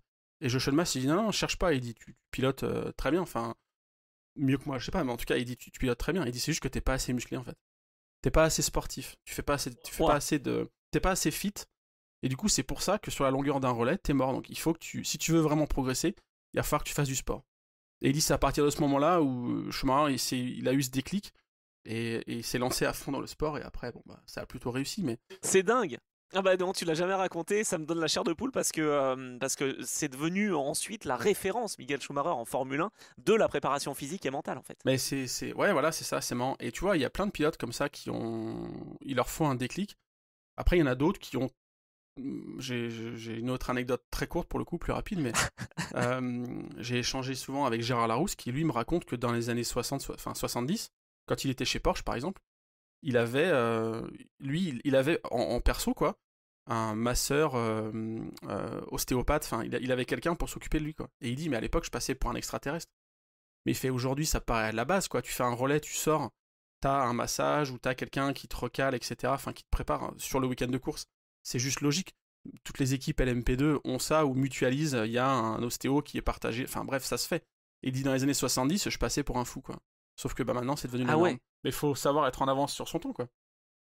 Bah complètement, complètement. Et tu vois, c'est génial qu'on voit cette anecdote et enfin que tu me la fasses découvrir et que nous la fasses découvrir, mais c'est le déclic qui fait qu'ensuite il y a vraiment un gros changement. Et tu vois, comme quoi, moi je me souviens de Schumacher sans avoir eu cette anecdote, qui était souvent justement frais après ses courses. Donc, et ça n'a pas été le cas au début. Ok, bah tu vois, ça me donne envie de revoir Mercedes en hypercar. Ça n'arrivera pas, en tout cas pas maintenant. Ouais, ça, je pense. Mais, Hein. Je pense que pour moi, en tout cas, c'est la porte ouverte. S'ils font ça, c'est que derrière, il y a un programme hypercar qui va arriver. Alors, tu pas tout de penses? suite. Hein. Ah, je sais pas. Moi, je me souviens d'avoir parlé avec Jean-Marc Gounon justement en disant que bah, lui, il faisait partie de chez Mercedes et que bah, finalement, peut-être que son fils aurait pu, Ah ouais. Jules, aller chez Mercedes. C'était logique. Et puis finalement, il y a eu cette opportunité Alpine. Il reste quand même bien sûr pilote Mercedes. Hein, il est prêté par Mercedes à Alpine. Mais il n'y avait pas vraiment d'idée d'engagement en hypercar. Maintenant, ce que Jean-Marc me disait, c'est on reste toujours à l'affût. Et s'il y a une opportunité en hypercar, bah voilà, pourquoi pas même. Maintenant, c'est sûr qu'il faut travailler sur le long terme et c'est pour ça que cette fidélité était importante, selon Jean-Marc, pour Jules en tout cas, auprès de Mercedes. Et on le voit, hein, ça paye puisque Mercedes le libère pour aller tenter sa chance avec Alpine et le préparer peut-être donc pour rouler chez Mercedes en hypercar dans quelques années. C'est Je sais toujours pas. une. Là encore, c'est une décision qui sera vraiment, je pense, prise au niveau stratégique, du côté constructeur, quoi. C'est pas côté sport auto que ça va se décider. Ouais, mais on a vu que c'était tellement difficile, tu vois. Audi vont en Formule 1, Ouais. ils font plus d'endurance. Cadillac, bah, on s'est posé la question tout à l'heure, je ne sais pas ce que ça pourra donner. Vraiment, faut être solide. Hein. Ouais. On sait que Mercedes, là, en Formule 1, est en train de passer des moments un petit peu plus difficiles, même si récemment ils se sont imposés de nouveau. C'est pas une mauvaise saison. Mais, euh, mais voilà, c'est pour avoir deux programmes vraiment Le de problème. front. Ouais. Non, mais de Faut bien toute façon, s'entourer. le problème pour appuyer sur le bouton de l'hypercar, c'est. Enfin, faut dire les choses. Hein. C'est juste le traumatisme de Mercedes et les 24 heures du Mans. C'est quasiment un mot tabou en salle de presse aux 24 heures du Mans, mais 99 avec l'envol des voitures. Bien sûr. Il y a eu des envols de Sauber aussi dans les années 80, fin 80, début 90, avec un bloc Merco dedans. Il y a eu, enfin si je dis pas de bêtises, ouais, il y a eu 55 évidemment qui reste quand même associé à Mercedes, même si, voilà, le fameux accident, enfin voilà, c'est comme ça, Hmm. c'est quand même lié à la marque. Pourtant, Mercedes, ils ont cette capacité. Si quelqu'un a la clairvoyance de se dire, ok, ça c'est le passé et on peut avancer et faire quelque chose de nouveau et repartir. Si quelqu'un lance un programme, je sais que chez Mercedes, ils ont toujours eu cette agilité pour sortir des voitures rapidement. La CLK GTR, donc pas celle qui a décollé, mais celle de 98 par exemple, elle est sortie de terre en. Enfin, ils l'ont construite en un temps record. J'ai plus le nombre de mois, mais je crois que c'est moins d'un an. Ils ont acheté une F1 GTR. Ils s'en sont servis comme mule. Il y a des photos où tu vois une F1 GTR avec une carrosserie de CLK. Enfin, c'est incroyable. En gros, ils ont fait C'est vrai. du rétro-engineering. Ils ont pompé tout ce que faisait la McLaren pour faire leur version, mais avec un bloc Merco. Et ils ont cette capacité quand même à sortir des voitures iconiques Mercedes, qu'on aime ou qu'on n'aime pas la marque. Faut avouer qu'il y a quand même, je parle pas des voitures de série là pour le coup, mais je parle vraiment des voitures de course. Il y a quand même une ligne, il y a un trait qui est incroyable quoi. Et là, ils auraient aussi une opportunité, eux, avec cette catégorie hypercar, de signer une voiture qui marque son époque. Un peu peut-être comme Ouais, Aston Martin complètement. peut le faire avec la Valkyrie. Et bah j'allais justement en parler parce que 2025 quand même Aston Martin arrive. Alors bon c'est la seule voiture qui est pas hybride, là ça nous rappelle un petit peu la Ouais, Glickenhaus, c'est hein. vrai. Mais c'est Et The la Art Van of Wall. Racing donc qui sera derrière. On le sait derrière cet effort donc d'Aston Martin. Ça sera la première saison donc où on aura une voiture qui sera non hybride dans le championnat depuis 2023 puisque cette année bah, il y avait que des voitures hybrides. Ça m'a un peu surpris. Alors la sonorité va être géniale, il y a un V12, c'est une super voiture, mais ça m'a un peu surpris qu'on fasse ce choix-là, un peu à l'ancienne finalement. de ne pas prendre de système hybride. T'en penses quoi? Ça peut fonctionner quand même ce projet Aston Martin? Bah j'aime bien, tu vois. Alors je trouve ça totalement à contre-temps par rapport à l'époque que nous vivons. Bah oui. Mais par contre, le fan de sport auto que je suis adore, évidemment. Moi je trouve ça génial d'avoir un V12 Atmo en 2024, enfin en 2025. C'est juste totalement anachronique, mais c'est génial. Là, pour le coup, il y a des gens qui, au sein de la direction de la marque, ont... j'ai pas envie de le dire, c'est un peu vulgaire, mais tu vois, ils ont pris une décision bien tranchée, quoi. Et voilà, donc moi, je trouve ça super. Je sais que... Comme dirait Alex Riberas, ils ont les corones. Non, mais franchement, c'est énorme. Après, est-ce que ça va fonctionner? Là où j'ai peur, c'est sur la partie opérationnelle, quoi. Earth of Racing, certes, ok, Ian James, j'en pense beaucoup de bien. Je l'avais croisé à l'époque, Panos, je crois, ça ne nous rajeunit pas. Mais j'ai quand même un peu de doute sur leur capacité à muscler le jeu en hypercar. Voilà. Bon, eh ben on va suivre ça. En tout cas, les équipages sont pas encore formés officiellement. Et c'est pareil, les équipages, c'est pas ouf. Hein. De ce qu'ils annoncent... Bah, moi, j'ai pas compris qu'ils soient allés rechercher Harry Tincknell, qui était déjà pas foufou avec Proton. Tu sais qu'Harry Tincknell... Ouais, tu sais qu'Harry Tincknell, il a piloté un nombre de caisses quand même incroyable. Parce que quand tu regardes son palmarès, il a quand même roulé chez Nissan avec la GTR LM Nismo de merde. Il a roulé chez Ford avec la Ford GT. Enfin, il a roulé dans tout, quoi. Mais ouais. Non, mais après, c'est pas un mauvais pilote, mais c'est vrai que voilà, en tant que leader d'une équipe, je le voyais pas spécialement là. Après, ils vont faire appel à leur pool de pilotes aussi. Moi, ce qui me plaît, c'est de retrouver les numéros 007 et 009. Hein. Oh. Ça, c'est clair. Ça va être quelque chose. Ça me rappelle la grande époque avec ProDrive et Aston Martin en GT, mais voilà, c'est le retour donc pour Aston Martin dans la grande catégorie. Et tiens, vu que je te tiens, alors, petit piège, enfin non, petit quiz, est-ce que puisque là on va donc avoir une voiture avec un moteur V12, j'ai 2 questions pour toi, si c'est pour tester tes connaissances, je t'affiche devant tout le monde, si t'as pas les réponses tu me dis, hein. La dernière fois qu'une voiture à moteur V12 a gagné Le Mans, c'est quand? Et la dernière fois qu'une voiture avec un V12 a participé au Mans, c'est quand, à ton avis? Attends, alors, la dernière fois, ça devait être 99, qui est un moteur V12. Alors la V12 LMR 99, ouais, bien joué, mais c'est pas la dernière fois. Qui a eu une victoire d'un moteur V12? Ouais, non, c'est pas la dernière fois. Tu rigoles? Ah non, bah alors après, j'ai pas. Je pensais que c'était celle-là. La Peugeot 908 en 2009. Avait un V12? Diesel, ouais, mais bon, V12 quand même. Incroyable. Ah bah non, bah alors tu vois, j'aurais jamais dit, j'étais même pas au courant qu'il y avait un V12 dans la Peugeot. Et la dernière participation, c'est 2011, puisqu'en fait, il y avait encore une Lola B, je sais plus comment il l'appelait là, tu sais, la Lola Aston Martin, quoi, en fait, la AMR1, parce qu'en fait, ils ont repris je crois qu'ils ont repris le même nommage que les Aston Martin historiques, enfin bref, c'était un micmac, une Lola, avec un bloc Aston. Et c'était un V12 dedans, et c'était pas une officielle, c'était celle qui était engagée par Chronos. Là, je fais un petit parallèle, Vanina X, tout ça. Bien sûr. Maxime Martin. Et je crois Bas Lenders. Ah, Bas Lenders, quoi, exactement. Ah, c'est beau. Ah, ben voilà, on se souvient aussi de belles choses. On parle de la liste des engagés, mais on parle aussi de nos souvenirs. C'est un quasi épisode historique. Donc, en tout cas, Aston Martin est de retour. Donc, il y aura bien 2 voitures. Ça, je trouve que c'est quand même vraiment bien aussi de la part de la CO. Alors, je sais que ça a pu mettre des barrières sur certains et je suis déçu finalement de ne pas retrouver une équipe comme Isotta Fraschini ou que ça ait bloqué l'engagement de Lamborghini, le fait d'être obligé d'avoir 2 voitures. Mais c'est quand même quelque chose. D'avoir 2 voitures d'un constructeur, c'est vrai que ça fait professionnel tout de suite. Alors après, je sais pas par contre les conséquences et ce qu'on s'était un petit peu dit sur les équipes privées, parce que ce que je vois de cette liste des engagés 2025, c'est qu'on a très très peu d'équipes privées finalement, alors que j'étais persuadé qu'on en aurait un petit peu plus, avec notamment les équipes Porsche cette année qui ont exploité des voitures des 963. Là, il n'y aura pas vraiment de lutte en fait entre F-Corset et Proton. 2 voitures seulement, je sais même pas, enfin je pense pas d'ailleurs qu'il y ait un classement réservé aux équipes privées, contrairement à 2024. Ouais, en fait, je sais que Porsche a clairement annoncé qu'ils allaient réduire la voilure. Donc je sais pas, écoute. En fait, tu vois, on pensait que Porsche allait vraiment partir dans cette logique d'engagement privé, qu'ils allaient remplir la grille avec leur 963. Et en fait, c'est assez discret, mais j'ai vu passer une news comme quoi, au contraire, ils freinaient un petit peu la prod et ils n'avaient pas envie de monopoliser la grille.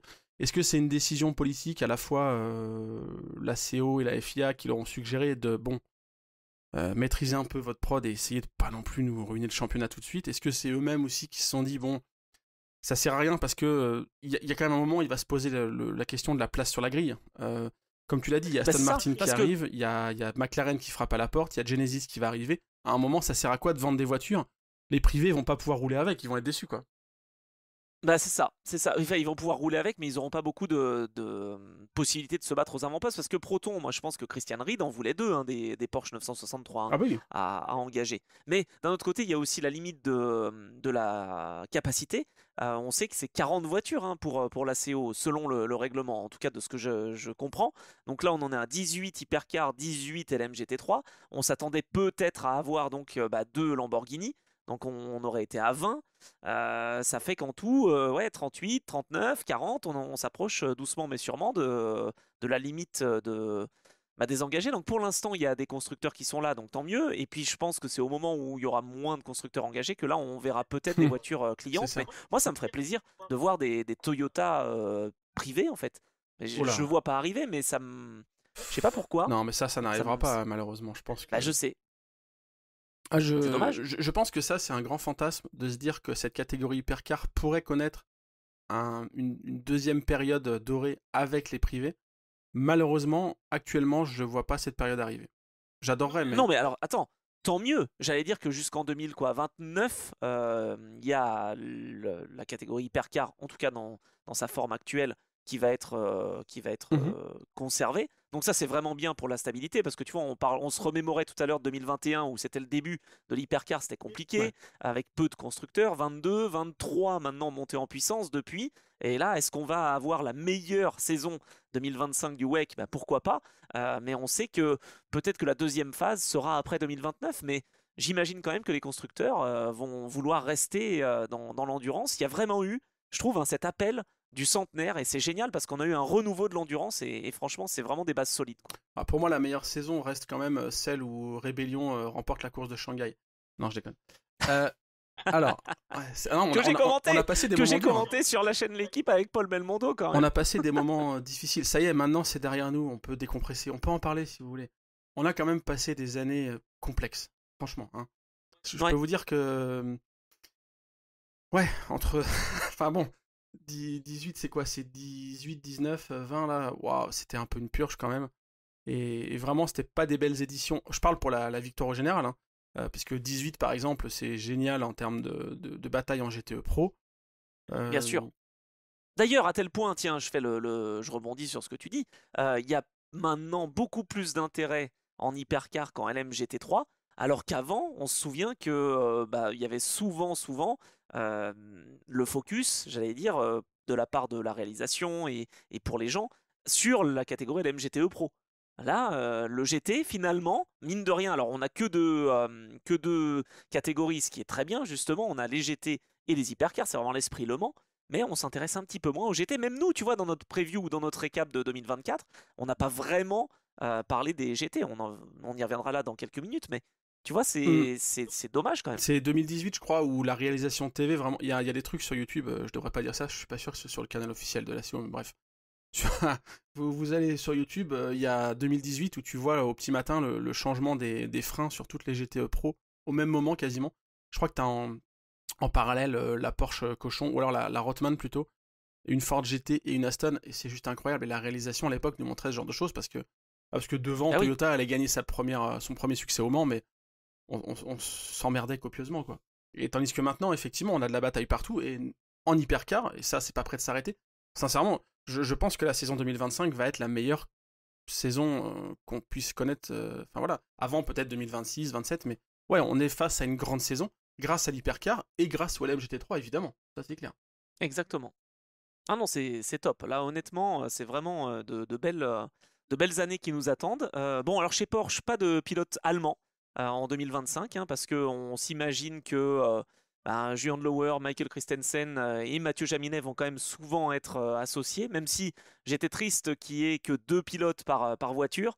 Je pense quand même que ça arrivera que sur très peu de courses, en fait, hein, qu'il n'y ait que deux pilotes. Et puis Kevin Estre, Matt Campbell et Lorenz Vanthoor, ça fait vraiment de beaux équipages. Mais voilà, pas d'allemand chez Porsche, ça c'est pareil, c'est peut-être un changement aussi dans l'histoire, hein. On parlait de Mercedes tout à l'heure qui qui voulait faire à l'époque des programmes assez germaniques. C'est un peu pareil que BMW en même temps, hein, parce que BMW, il y a quand même pas beaucoup d'Allemands. Et d'ailleurs, je crois bien que Marco Wittmann ne sera plus de la partie en WEC, mais sera en IMSA. Hein. Ils vont procéder à des petits ajustements, ça c'est normal, c'est la continuité des programmes. Les ajustements, c'est bien. Ce qui est dommage, comme tu l'as dit, c'est de voir l'auteur s'en aller, c'est de voir Mako partir, même si apparemment il va rebondir. Oui, je trouve ça toujours dommage d'avoir que 2 pilotes au lieu de 3. Après, ça va pas non plus changer trop la physionomie du truc, mais en fait, pour l'instant, les équipages sont pas tous communiqués. En tout cas, sur la première liste des engagés qui nous a été donnée il y a une semaine maintenant, c'était le 22 novembre, on a l'obligation pour les constructeurs, c'est de confirmer un pilote. Donc pour l'instant, c'est un peu comme Le Mans, quoi. Tu dois d'abord qui peut d'ailleurs ne pas être sur la voiture, etc. Mais c'est un pilote de la marque qui est annoncé. Quoi. Donc pour l'instant, c'est un peu en suspens. Je sais pas s'il va y avoir des grosses surprises. Je t'avoue, par exemple, tu vois, le dropping de Lamborghini qui va plus être là, ou l'absence d'Isota Fraschini va pas non plus casser les lignes. Je m'attends pas à des transferts de dingue, quoi. Non. Et alors, il y en a déjà eu, hein, cela dit, parce que tu vois, Fred Mako en fait partie. Hein, je pense qu'il sera chez Alpine, donc justement dans une des 2 voitures, puisque, on l'a dit, Nicolas Lapierre a pris sa retraite. Mathieu Vaxivière, je crois, ne sera plus trop non plus dans l'équipe Alpine. Hein, donc, on retrouve Paul Louchatin, Charles Milesi officiellement. Il va falloir trouver un autre pilote, parce que j'imagine que Mick Schumacher va continuer, parce qu'il n'a plus de possibilité d'aller en Formule 1. Donc, c'est vrai qu'à chaque fois, il parlait de Formule 1, de Formule 1, de Formule 1. Moi, je pense qu'il a meilleur intérêt à se concentrer avec Alpine et essayer de décrocher la victoire aux 24 heures du Mans avec Alpine. Ça, c'est mon avis. On l'attendait potentiellement chez Ferrari à F Corset, Mick Schumacher. Peut-être pour un nom Schumacher et Ferrari retrouver un peu des émotions particulières. Mais c'est finalement Finn Hanson qui sera dans la voiture privée avec Robert Kubica Yfeye. En fait, il y a de la stabilité chez Ferrari, parce que les deux équipages ne changent pas. Il y a de la stabilité chez Toyota, où les 2 équipages ne changent pas. C'est aussi un vrai indicateur, hein, finalement. On est assez satisfait du travail qu'on a fait. On est arrivé à une certaine émulation et à un travail d'équipe. Et voilà, rien ne bouge, j'allais dire, chez Toyota et Ferrari. Au contraire d'autres constructeurs, même si, comme tu l'as dit, il n'y a pas des transferts de malades. Mais enfin, moi je trouve que les équipages Jota, ça va être quelque chose. Hein, avec Bourdet, Button, Lynn, Bamber, Nato, Stevens. Hein, ça va être vraiment intéressant. Il y a de belles équipes et de beaux équipages. 2025, franchement, moi je suis comme toi, hein, j'ai vraiment hâte. Ah, mais j'ai carrément hâte aussi, ça va être beau. Tu veux qu'on balaye quand même rapidement le GT3 ou pas? On l'a évoqué oui. avec Mercedes, On l'a dit avec Mercedes, mais seulement parce que, tu vois, si on veut parler du LMGT3, le bilan de la saison 2024 a été une domination Porsche. Hein. Je pense qu'on peut, on peut le dire comme ça, avec l'équipe Monte Pure Racing et Monte EMA. Ferrari a quand même fait une bonne fin de saison, moi je trouve, avec notamment François Heriot, Alessio Rovera et Simon Mann. Donc ça, c'était quand même quelque chose. Aston n'a pas démérité, avec quand même une victoire. Hein, c'était à Kota, avec l'équipe Turtle Racing Team. Et d'ailleurs, Aston Martin, il y a quand même un petit changement en FIA LMGT3, hein, puisque c'est plus D-Station Racing, l'équipe, on va dire, privée, mais c'est Racing Spirit of Le Mans qui revient Je sais que ça doit te faire en plaisir. championnat du monde. Ça, c'est énorme. Ça te fait plaisir, parce que ça, c'est un nom ELMS quand même. Et même pas que ELMS, d'ailleurs, autre série plus obscure que tu connais. Ah mais non, mais attends, mais Racing Spirit of Le Mans, la famille Barbier, c'est exceptionnel. Franchement, moi je suis trop content qu'ils aient été choisis. Ça fait une équipe française de plus également engagée, en plus de Acodis, ASP, en plus d'Alpine et donc de Peugeot. Et puis surtout, on va retrouver un Valentin Asclot avec Derek Debourg. On ne sait pas encore le 3e pilote de l'équipe, mais ça fait plaisir de retrouver Valentin avec un gros programme, un gros double programme, je pense, parce qu'il sera aussi en IMSA. Hein. En fait, moi, je trouve que c'est... Il y a une forme de continuité, en fait, pour Aston Martin à toujours avoir une équipe qui soit... comment dire, au haut niveau, enfin, je sais pas comment dire. Parce qu'ils ont, en parallèle, il y a toujours Heart of Racing qui aura une voiture, quand même. Hein. Mais effectivement, il n'y aura plus la D-Station. En gros, moi, ce que j'ai vu, c'est que D-Station, ils souhaitent se recentrer sur le Super GT et sur le GT World. Ah, je l'ai pas, celui-là. GT World Asia, je sais pas quoi, enfin voilà, le GT Ouais, World ouais. Championship Europe Amazon Powered by AWS, mais version By Fanatec ouais, plus, voilà, voilà, Booba exactement. Burger quoi, enfin version asiatique. Donc bref, ils souhaitent se recentrer là-dessus. Après, du coup, c'est Racing Spirit of Le Mans qui a plutôt livré une bonne performance, on va dire, avec Aston Martin qui monte. Oui, Valentin Asclot, Derek Debourg. Le troisième pilote, il se murmure que ça pourrait être Timur Bokuslavski. Voilà, je sais pas ouais, si ça ouais. sera lui ou pas, mais en tout cas, je trouve que Je c'est suis une belle, pas convaincu. belle récompense pour eux. Ils vont continuer quand même avec un programme LMS, mais avoir cette présence en WEC, c'est quand même une récompense de fou pour une équipe qui est apparue en 2019, quoi. Je pense que c'est une récompense aussi de la part de la CO parce qu'il y a une vraie fidélité justement aux épreuves qui sont donc le Michelin Le Mans Cup, le LMS. Et donc bah, finalement, on sait que le travail est bon. Aussi récompense de la part d'Aston Martin parce que bah, Racing Spirit of Le Mans fait vraiment le travail et joue le jeu puisqu'ils engagent aussi des Aston en championnat de France GT4. Enfin, tu vois ce que je veux dire, c'est vraiment tout un ensemble. Et puis ça a été une belle rencontre avec Valentin Asclot aussi hein, finalement. Mais de toute façon, pour connaître un petit peu, j'ai pas ce genre d'infos chez tous les constructeurs, mais je connais un petit peu le fonctionnement chez Aston Martin de la compétition client. Chez Audi, par exemple, bah, c'est facile, il y en a plus. Mais chez Aston Martin, en fait, ils ont vraiment cette logique de travailler avec les équipes clientes et de les mettre dans les meilleures conditions possibles. Et du coup, quand il y a des opportunités comme ça, bah aussi de les récompenser. Ce que je veux dire par là, c'est que c'est pas, tu vas pas vraiment juste acheter un châssis et après tu l'engages. Chez Aston Martin, ils ont cette logique de se dire, ok, de quoi vous avez besoin en plus de la voiture? Est-ce que vous voulez qu'on vous prête, moyennant finance, hein, ou arrangement, mais est-ce que vous avez besoin qu'on dépêche un technicien, des mécaniciens, un pilote? En fait, il y a vraiment, et donc Valentin Asclot, il fait partie du package, on va pas se mentir. Bien Il est sûr. pilote officiel Aston Martin maintenant, enfin depuis plusieurs saisons. Il a une pointe de vitesse qui est incroyable, en plus d'être gentil et d'être un mec super bien. Et donc il fait partie du package. Et donc voilà, Aston Martin, ils font un peu comme Porsche le fait souvent aussi. Ils font en sorte que cette voiture, elle est privée. Il faut ramener un budget, il faut boucler un budget de plusieurs millions d'euros pour l'équipe sous pavillon suisse. Mais Aston Martin met des billes pour montrer que voilà, on vous aide à y aller et à viser la victoire et à viser pourquoi pas un titre, hein, franchement. Ah tiens, d'ailleurs, j'y pense, bah oui, ça serait bien que le titre soit visé pour Aston en LMGT3. Et oui, c'est vrai qu'ils sont suisses normalement, pavillon suisse Racing Spirit of Le Mans, et là sur la liste des engagés, ils sont Mais français. parce qu'ils sont basés en Bon, Savoie en fait. oui, non, non, ça je sais, mais c'est vrai que la licence normalement de l'équipe est suisse. Tu vois, j'ai même pas tilté. Ouais, ouais, non, c'est là c'est une petite un petit changement par rapport à ce qu'on voit en ELMS. Alors est-ce que ça va être changé d'ici début 2025? On verra. Stabilité aussi chez Ferrari. J'en ai parlé en hypercar, mais en LMGT3 c'est pareil, hein, puisqu'on ne change pas une équipe qui gagne, si je puis dire, avec François Heriot qui a vraiment bien progressé aussi et qui est bah, très important dans cette équipe AF Corse Vista. Chez BMW, ça va être un peu plus compliqué peut-être. Alors gros changement, il n'y a plus de numéro 46 dans la liste des engagés. Alors est-ce que ça veut dire que Valentino Rossi va aller en hypercar? Non, Non, pas non, du tout. Mais non, pas pitié quoi. spoiler, non. Il a quand même essayé. Il a essayé l'hypercar quand même. Mais ça a été plus un cadeau, pas d'adieu, mais de revoir, quoi. Parce que j'imagine quand même que Valentino Rossi se sent plus à l'aise dans des courses où il n'y a que des GT3 et où il peut jouer la victoire au général et avoir la vedette. Là, c'est vrai que c'est passé un peu inaperçu, hein, ses performances en LMGT3, en WEC, j'entends. Parce que même s'il était bien accompagné avec Maxime Martin, attends, un super pilote, mais c'était un peu plus difficile, j'ai trouvé. Qu'est-ce que t'en penses pour BMW trouver des pilotes? Il y a des pilotes maison, hein, évidemment, mais il va falloir trouver des pilotes surtout gentlemen pour payer. Tu penses que Rossi va quoi? Va se recentrer sur le GT World ou un truc comme ça? Je pense. Ouais, je pense qu'il va aller plus sur le GT World et peut-être faire des courses d'endurance, tu vois, à travers le monde. Enfin, j'allais dire les classiques, quoi, l'Intercontinental GT par exemple, mais ça fait plus partie des championnats SRO, quoi.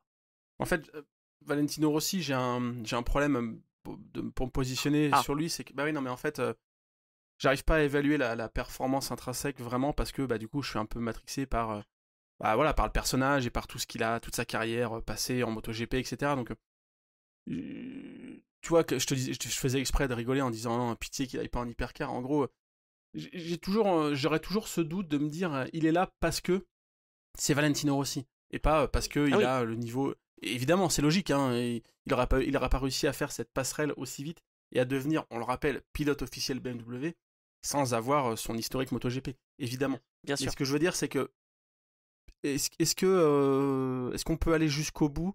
Est-ce qu'on peut vraiment aller jusqu'à le foutre dans une hypercar aux 24 heures du Mans, brander non, je crois. Skechers Il y a eu. 46 et tout? En fait, à un moment, peut-être arrêter le massacre ou alors vraiment il a le niveau. Je sais pas en fait, tu vois, je suis vraiment perdu parce que autant j'avais fait une analyse il y a un an et demi, un an je crois. J'avais fait une analyse pour Auto Hebdo un peu sur sa difficulté à être fort sur les courses d'endurance et par contre à être plutôt bon sur les courses sprint, sur aussi sa difficulté à trouver le rythme en qualif, qui est un exercice qu'il a jamais aimé par exemple en MotoGP.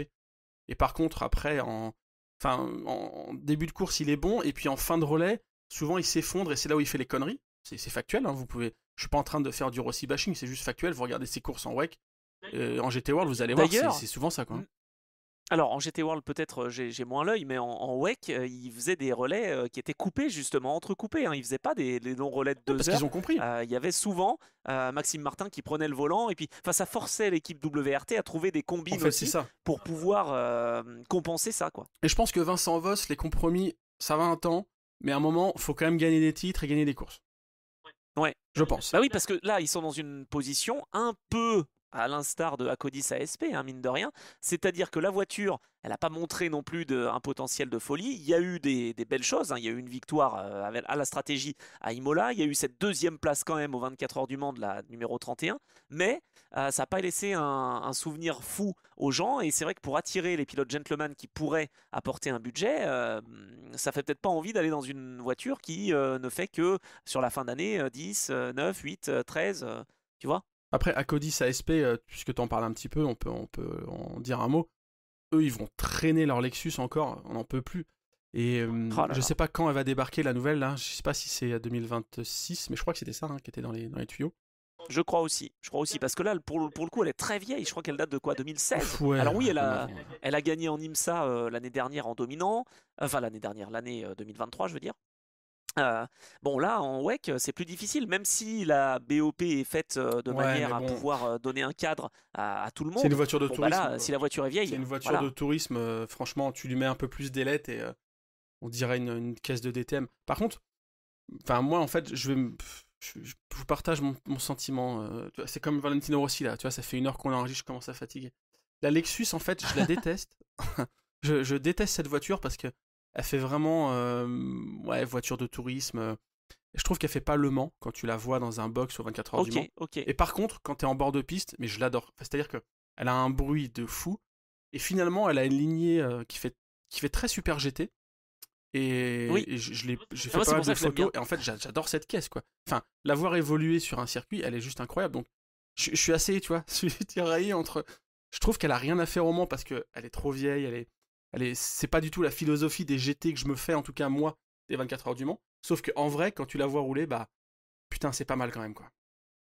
Ah, mais je suis d'accord. Bah moi, j'aime beaucoup cette voiture. Alors il y a Ben Barnicoat en plus qui avait joué les remplaçants de luxe au Mans cette année. Bon, lui c'est le pilote officiel, j'allais dire. Hein. Donc vraiment, c'est l'assurance tout risque.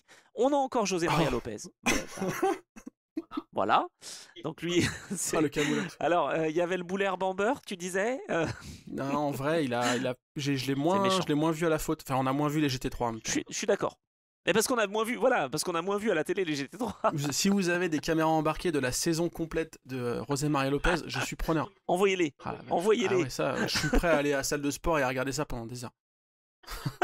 je fais ça avec des vieilles caméras embarquées Audi ou Toyota des années 2012, 13, 14, tu vois. Mais s'il y a des caméras embarquées de José Maria, mais donnez-moi ça, je prends tout de suite. Pas mal, ok, on sait à quoi on va occuper nos soirées d'hiver en fin d'année.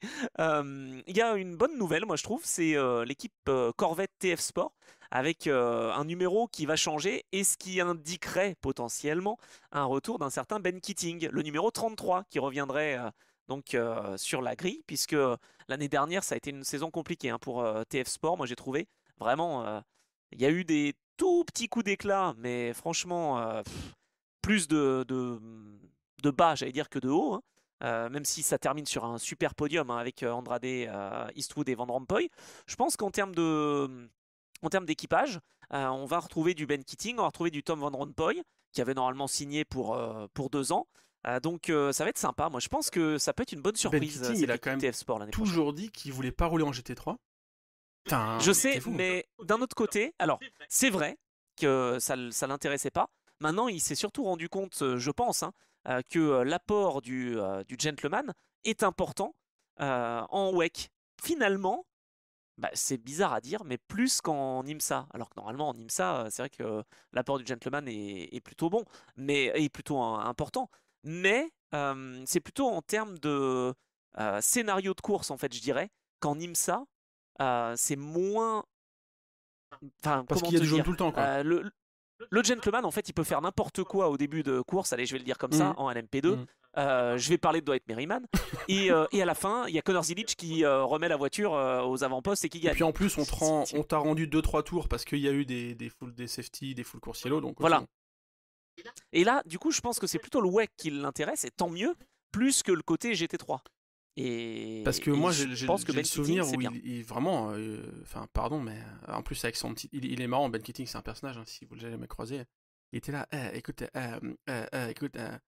Bah, en fait, non, non, le LM GT3, en gros, il me disait, bah, c'est des voitures où il y a trop d'assistance et en tant que pilote, j'ai besoin d'apporter ma différence. Et donc, quand il y a un ABS, quand il y a ci, quand il y a ça, et moi, je vais pas venir, en fait. Je veux des bagnoles de bonhomme. En gros, je simplifie, lui attribuez pas des trucs qu'il a pas dit, mais en gros, c'était ça son message. C'était de dire, les GTE, c'est les bagnoles de bonhomme. Les C'est GT3, vrai. je vois pas trop. Enfin, le pilote, homme ou femme, c'est pas une question de sexualité, hein. Homme ou femme, de genre, pardon, n'apporte pas un avantage différenciant, donc je préfère rester sur du GTE ou basculer sur du LMP2, et même il a fait de l'hypercar en IMSA. Et finalement, je pense qu'il doit se rendre compte que l'hypercar, attends Pépère, hein, c'est quand même un peu chaud. Le LMP2, Ouais. il n'y a pas trop d'avenir quand même aux 24 heures du Mans ou en WEC. Enfin, en Voilà, WEC, il n'y c'est en a ça. plus. Et aux 24 heures du Mans, ça reste quand même une catégorie qui est un peu prise en sandwich. Et je pense voilà, il vise un peu plus haut, donc c'est bien d'avoir changé d'avis. Ouais, je suis d'accord. Bah, ouais, il y a que les Et idiots bien qui ne sûr, changent pas bien d'avis, sûr. comme on dit. Donc, non, et puis je pense que c'est Le Mans qui lui plaît. Donc Oui. là aussi, il va encore revenir avec une autre voiture différente au Mans. Donc Putain, c'est ça vrai. va être intéressant. On a aussi McLaren hein, qui, toujours avec United Autosport, hein, garde Grégoire Saucy et Marino Sato. On va voir au niveau des pilotes gentlemen hein, ce que ça va pouvoir donner. Mais ça va être important ouais, de trouver la pépite pilote bronze, j'allais dire, pour pouvoir faire fonctionner le programme. Je pense que la McLaren peut faire de belles choses l'année prochaine, hein. Elle l'a Oui, montré un oui, oui. petit peu aussi hein, cette année. Ouais, ouais. Ouais, clairement. Je vois bien bah, tu vois, différente cette année, justement. Un peu moins de domination Porsche et un peu plus de victoires réparties. Et surtout, ouais, une Ça serait montée en bien. puissance de McLaren, j'y crois beaucoup. Ouais. Ouais, moi aussi. Donc à voir. Bon, Mercedes, on en a parlé évidemment. Ford Mustang avec Proton. Bon, là j'ai tendance à moins y croire, même si, quand même, hein, il y a eu le podium aux 24 heures du Mans, ce qui est assez incroyable. Mais je sais pas trop ce que ça peut augurer de bon là pour Ford et Proton. Bon, ils vont continuer de travailler, hein. On sait que l'équipe Proton avec Christian Ried est une équipe de passionnés. Maintenant, c'est vrai que le choix de Ford, c'est pas simple, hein. J'ai l'impression que c'est un mariage qui prend pas trop. En fait, Ford, il communiquait beaucoup sur la voiture avant qu'elle ne sorte, et maintenant, j'ai l'impression qu'ils sont moins au taquet. Et Ouais. Proton, par contre, bah, ça, c'est du solide. C'est de l'allemand autrichien qui tient la route, et ça, il n'y a pas de faille de ce côté-là. Mais je vois pas trop la magie, quoi. Tu vois.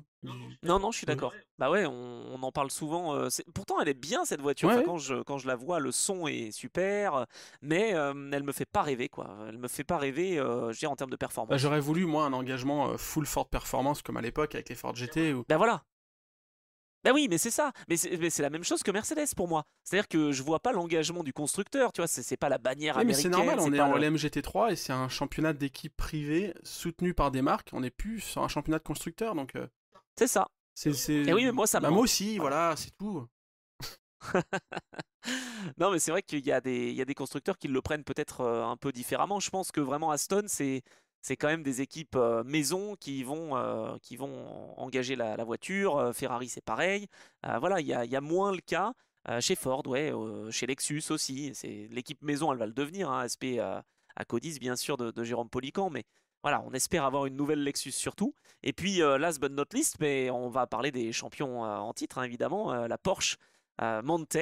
Et il y aura une Porsche Iron Dames. Donc finalement, ouais, les femmes, là, ont de quoi, peut-être, pour cette saison 2025, jouer un podium au général, enfin, dans la catégorie, je veux dire. Et peut-être enfin avoir la vraie chance de s'imposer au Mans. Va falloir quand même être solide pour Célia Martin. Exactement. Parce Ouais, que j'allais te dire, c'est ça. c'est. C'est la variable, enfin, c'est pas la variable, mais l'inconnu, c'est Non, mais c'est Célia vrai. Martin. Bah oui. Parce que quand même, on va le dire, Sarah Bovy est passée Silver, Ah bon? on l'attendait depuis un moment. Malheureusement, j'allais dire, mais bon, en tout cas, c'est malheureux et heureux en même temps parce que ça veut dire que Sarah devient pilote professionnelle. Mais non, mais Donc voilà, moi qui ai consacré un épisode trajectoire avec elle, enfin 2 d'ailleurs, je pense que c'est un vrai aboutissement aussi pour mais elle. tu te rappelles, j'avais raconté mon anecdote où je me suis pris la tronche avec l'attaché de presse de Sharon Dames, qui me disait qu'il fallait Oui. pas écrire, fallait surtout pas écrire que Sarah Bovy voulait monter en catégorisation et devenir pilote pro. Et c'est quand même pourtant ce qu'elle m'a dit, et j'ai pas le droit de l'écrire, je l'avais quand même écrit. Mais enfin voilà, pour moi évidemment c'est un aboutissement, et si elle nous écoute, enfin félicitations, et enfin c'est excellent quoi. C'est une meuf qui vise rien de moins que l'excellence et les performances et toujours s'améliorer. Ça va pas devenir la bronze de luxe avec laquelle tu fais un équipage parce qu'elle a cette catégorisation et que toi t'as envie de rouler avec. Hein. Sarah Bovy, c'est une meuf, Ouais. elle sait ce qu'elle veut. Enfin, allez écouter l'épisode de Trajectoire et puis échanger avec elle si vous la croisez sur des circuits.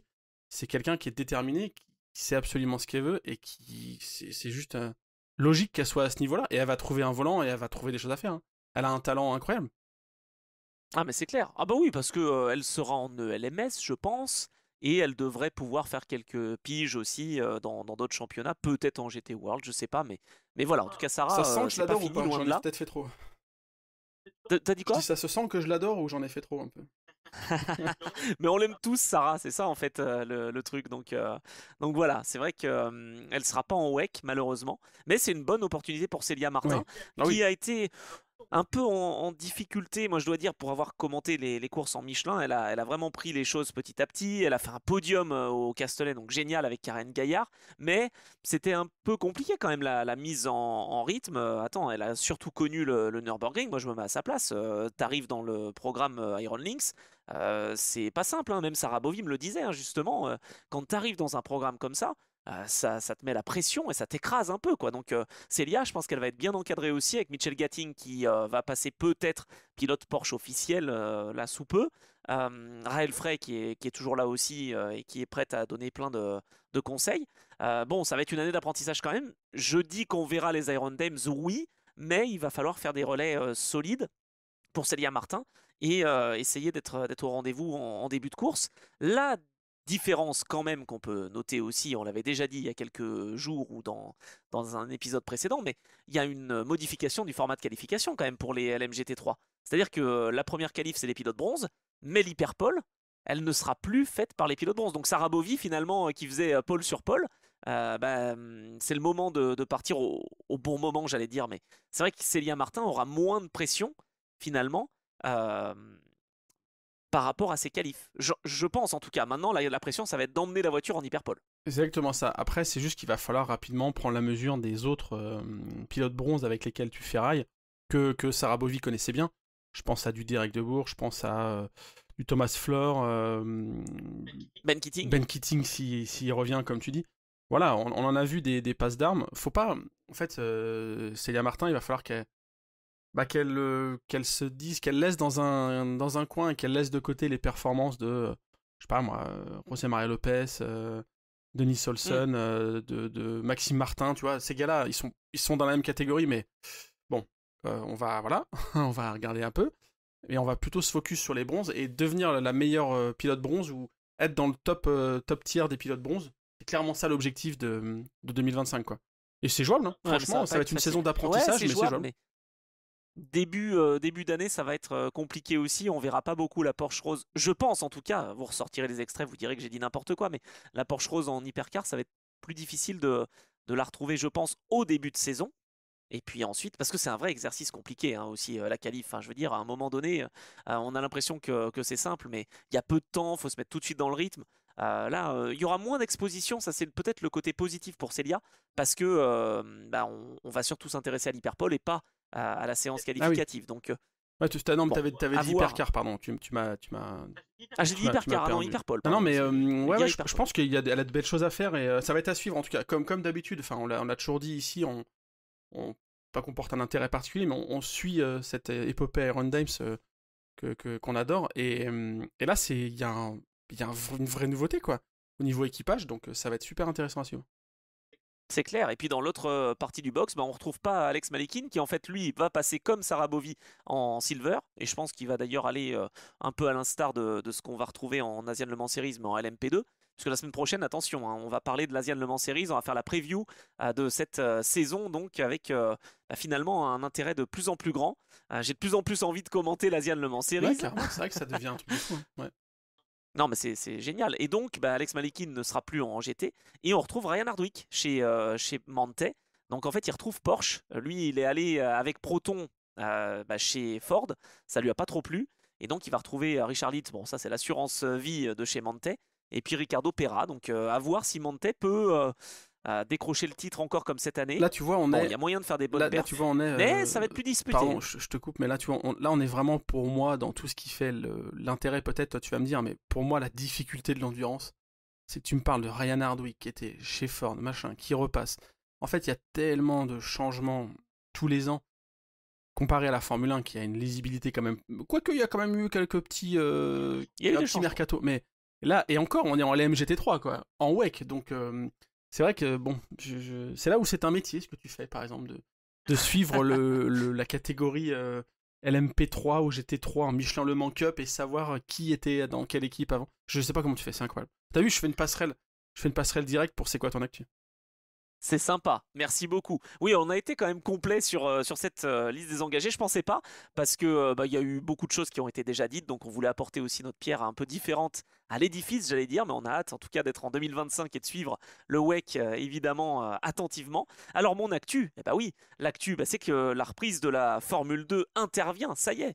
Donc la Formule 2 fin de saison, on espère que Isaac Hadjar puisse décrocher le titre face à Gabriel Bortoleto, ça va être intéressant, donc ça c'est sur Canal, ça sera ce week-end, donc à suivre avec la Formule 1 aussi qui sera au Qatar, et puis après, c'est vrai que ça va être un petit peu plus calme la fin de saison, il y aura toujours l'émission Racing Stream aussi sur Internet, sur YouTube et tout ça, mais je vais continuer mes épisodes de trajectoire. Voilà, je prépare d'autres interviews, d'autres entretiens. Il y a eu une petite pause, là j'ai pris une petite pause aussi pour bien repartir. Et donc il y aura de nouveaux épisodes qui vont arriver dès la semaine prochaine. Voilà, tout simplement. Et toi alors du coup, ton actu c'est quoi? Non mais il fait le modeste, regardez-le. C'était quand même en covoiturage dans le Auto Edo de cette semaine. C'est quand même. C'est vrai. Donc si je le fais pour toi parce que je sais que t'aimes pas parler de toi comme ça, mais dans le format covoiturage qui est un échange avec une personnalité du monde de l'automobile et du sport auto, et cette semaine c'est Monsieur Anthony Drevet qui est là. Alors c'est pas moi qui ai fait le covoiturage parce que ça aurait été un peu trop copinage quand même, mais c'est vachement intéressant. J'ai découvert des trucs sur ta personne, comme quoi je ne te connais pas. C'est ça. Tu vois, on passe du temps toutes les semaines ensemble, mais tu ne me connais pas assez. Non, mais je suis content honnêtement, merci à Dorian Grangier, parce que franchement, c'est lui qui m'a sollicité. Il m'a dit voilà, ça me ferait plaisir parce que je t'écoute sur la Formule 2, la Formule 3, et je trouve que ton parcours est intéressant. Et en fait, il en a appris plein aussi pendant que je l'ai amené avec cette fameuse Clio Williams. Donc voilà, c'est vrai que c'était un beau moment de partage et j'espère que ça pourra plaire aux gens qui ne me connaîtraient pas encore forcément. Écoute, alors moi, mon actu, j'étais sur un potentiel voyage aux 24 heures de Daytona qui finalement ne va pas se faire. Mince. Ouais, j'avais ça dans les tuyaux, mais finalement, je vais pas le faire. Moi, mon actu, j'ai pas vraiment d'actu puisque on rentre dans la période hivernale, mais je suis déjà en train de regarder 2025 et en gros, je vais aller sans doute enfin là pour le coup, ça c'est sûr, je vais pas changer de programme toutes les semaines quand même. Là, je vais aller vers le classique et donc c'est dans longtemps. Hein. Début de la saison championnat de Peter Otto, c'est en mars. Mais voilà, je vais prendre cette direction un peu plus aussi de l'automobile historique. Donc voilà, je suis en train de me composer un calendrier où je vais me déplacer sur des manches historiques. Et voilà, et puis il y a Rétromobile qui se rapproche aussi, et j'ai des clients qui ont des voitures ou qui travaillent et qui exposent des choses à Rétromobile. Donc voilà, je bosse un petit peu en arrière-plan sur ça. Et je peux te dire que déjà, je te le dis là, je t'en ai pas parlé avant, mais j'aimerais bien qu'on enregistre un épisode à Rétromobile. C'est là-bas qu'on a décidé de lancer le podcast, donc ça serait pas mal pour peut-être pour lancer, non, on va pas lancer la saison là-bas parce qu'elle sera déjà lancée, mais bref, faire un épisode là-bas. Et Génial. deux, pour les fans d'endurance que vous êtes, si vous avez l'occasion de venir à Rétromobile, je peux déjà vous dire qu'il y aura de belles choses. Je connais un stand où je sais ce qu'il y aura dessus. Il y aura des voitures GT1, années 90, début 2000, enfin des choses vraiment exceptionnelles. Wow. Donc vous aurez tout ça à l'avance parce que le client pour lequel je bosse, il aura envie de communiquer avant, donc je vous le ferai savoir. Mais si vous avez vraiment l'occasion, ou si vous êtes déjà visiteur récurrent de Rétromobile, bah, notez le rendez-vous et on se croise là-bas avec plaisir. Ah bah c'est clair, donc ça sera sur groupec.fr, ça sera sur quel site Oui, dans la constellation de mes sites, exactement, c'est ça. Endurance Mag, enfin bon bref, il y a plein de choses à suivre. Bah écoute, c'était un plaisir, c'est peut-être l'épisode le plus long je pense de notre Endurance Club, mais bah, j'espère que ça aura plu aux gens, après des épisodes historiques, après des épisodes où on s'est intéressé un petit peu plus à de certaines catégories. Voilà, bah, on va se préparer pour passer un petit hiver sympa avec notamment l'Asian Le Mans Series, donc ça c'est la semaine prochaine qu'on fera la présentation de la saison, et puis on reviendra évidemment sur la première épreuve qui aura eu lieu la semaine d'après. Et puis on vous réserve des petites surprises quand même avant Noël. Ouais, non, dis pas notre trop, calendrier de l'avant à nous. On prépare un truc, ouais. Bon, voilà. On est toujours là au rendez-vous. Et puis même quand il n'y a pas d'actu, bah, on est là aussi quand même pour vous donner quelques épisodes historiques justement sur de belles autos. Et j'étais tellement content de faire l'épisode sur la Jaguar. Donc voilà, c'est vrai que c'est sympa. Et en plus, il a plu. Donc c'est tant mieux. Voilà, le fait que ça plaise quand on peut partager avec vous notre passion, c'est quand même toujours mieux. N'hésitez pas à nous donner des petites étoiles aussi, on le répète à chaque fois, mais c'est vrai que ça serait sympa sur les plateformes. En parler autour de vous, mais ça, vous le faites déjà. Je sais qu'il y a des spécialistes de l'endurance et des mécaniciens, des ingés, des pilotes qui nous écoutent, donc franchement, merci. Et puis, merci à tous les fans aussi. Merci à toi, Geoffroy. Et on se retrouve la semaine prochaine pour parler plutôt de l'Asian Le Mans Series. Allez, ça marche. Rendez-vous semaine prochaine, épisode Asian Le Mans Series 2024-2025. Yes, ça va être une super saison encore pour l'Asian Le Mans Series avec de belles nouveautés. Vous connaissez donc l'adresse. Toutes les semaines, l'Endurance Club, c'est là où on se retrouve. Salut à tous, à la semaine prochaine.